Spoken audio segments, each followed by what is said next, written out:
কেউ গাড়ি চায় না, বাড়ি চায় না, এমপি হবে না, মন্ত্রী হবে না। রাজপথে আমরা যারা দাঁড়িয়েছি আমরা স্বাভাবিক কিন্তু গ্যারান্টি চাই। খুলনার প্রশাসন নিরাপত্তার ভূমিকা পালন করছে। হয় 2 সপ্তাহ আগে ওই টুটপাড়ার খাল পরে নানি এবং নাতি নাতনি 3 জনকে হত্যা করা হয়েছিল। পুলিশ নির্মম ভাবে দেখলাম কোন ব্যবস্থা গ্রহণ করতে পারে নাই।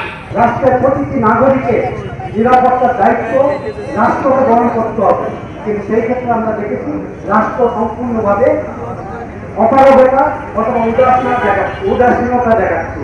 সেই ক্ষেত্রে আমি বলবো এখানে চরম মানবাধিকার লঙ্ঘন হচ্ছে।